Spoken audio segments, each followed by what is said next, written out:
Halo anak-anak semua, kembali lagi dalam channel Bimbel Online. Bagaimana kabar kalian semua? Semoga dimanapun kalian berada akan selalu sehat, tetap ceria, dan tentunya tambah semangat lagi belajarnya. Nah anak-anak, sebelum kita lanjut ke video pembelajaran kita kali ini, jangan lupa di subscribe dulu ya, agar anak-anak tidak ketinggalan akan video-video terbaru dari channel Bimbel Online.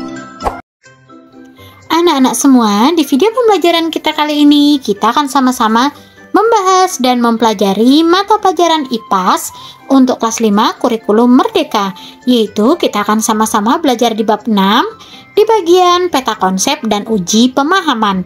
Nah, ini ada di halaman 186 sampai 190 di buku kalian. Nah, sekarang apakah anak-anak sudah siap? Kalau sudah siap, yuk kita langsung saja mulai pembahasannya. Perhatikan baik-baik ya. Nah, yuk kita langsung saja ke bagian proyek belajar. Anak-anak semua, tahukah kalian, sumber daya alam bisa dimanfaatkan menjadi berbagai macam produk. Bahkan, hanya dari satu bahan alam saja, kita bisa olah menjadi bermacam-macam produk. Misalnya, kacang kedelai yang bisa diolah menjadi tempe, tahu, susu, campuran dalam soto, hingga menjadi bahan untuk membuat kosmetik. Luar biasa ya anak-anak, ternyata manfaatnya. Nah, tahukah juga kalian anak-anak bahwa rumput laut tidak hanya diolah menjadi bahan makanan saja, tapi juga menjadi bungkus makanan. Inovasi ini bisa menjadi pilihan bagi pengguna plastik karena rumput laut lebih ramah lingkungan dan berasal dari sumber daya alam yang bisa diperbarui. Nah, Nana, sebagai proyek belajar kali ini, mari kita mencoba mengolah sumber daya alam yuk.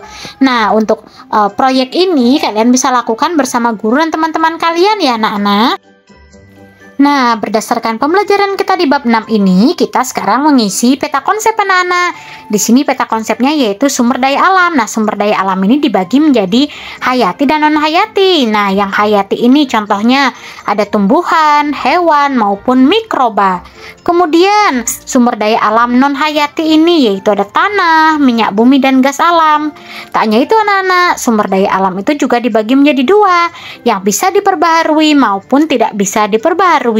Nah, contoh yang bisa diperbaharui yaitu ada air, ada hewan, maupun tumbuhan. Sedangkan sumber daya alam yang tidak bisa diperbaharui yaitu ada minyak bumi, gas alam, maupun logam. Kemudian anak-anak, dalam sumber daya alam ini ada hal yang bisa merusak keberlangsungan SDA. Apa saja itu? Nah, yang pertama, melakukan penebangan secara liar, menggunakan bom ikan saat melaut, dan yang ketiga, membuang sampah sembarangan. Nah, adapun upaya pelestarian sumber daya alam, yang pertama, melakukan reboisasi, yang kedua, membuang sampah pada tempatnya, dan yang ketiga, melestarikan tumbuhan serta hewan-hewan langka. Nah, di bab 6 ini juga kita sudah belajar tentang negara maritim anak-anak. Apa sih negara maritim itu menurut kondisi geografisnya?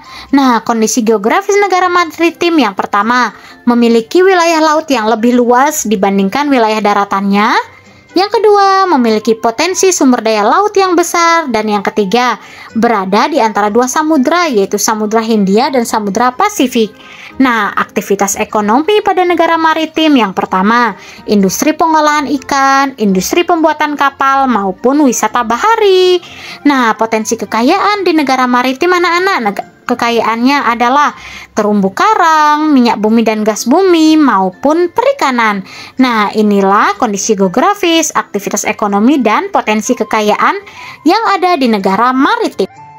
Nah, kalau itu tadi negara maritim, sekarang negara agraris. Adapun kondisi geografis pada negara agraris, yang pertama, berada di wilayah tropis, yang kedua, memiliki wilayah dan daratan yang luas, memiliki bentang alam berupa gunung, pegunungan, lembah, dataran rendah, dan dataran tinggi.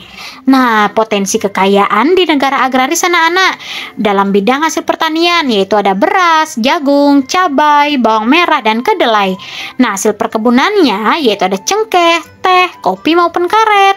Dalam hasil peternakan yaitu ada ayam, bebek, sapi maupun kuda. Nah, aktivitas ekonomi pada negara agraris anak-anak yang pertama menjadi petani, menjual hasil pertanian dan perkebunan, dan tentunya mengolah hasil pertanian.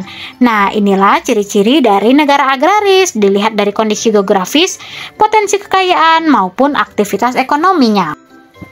Yuk kita lanjut ke uji pemahaman. Pilihlah salah satu kondisi geografis negara Indonesia dan jawablah pertanyaan berikut. Nah, di sini anak-anak boleh memilih yang negara maritim maupun agraris ya. Kalau yang pertama di sini, kakak memilih Indonesia sebagai negara maritim.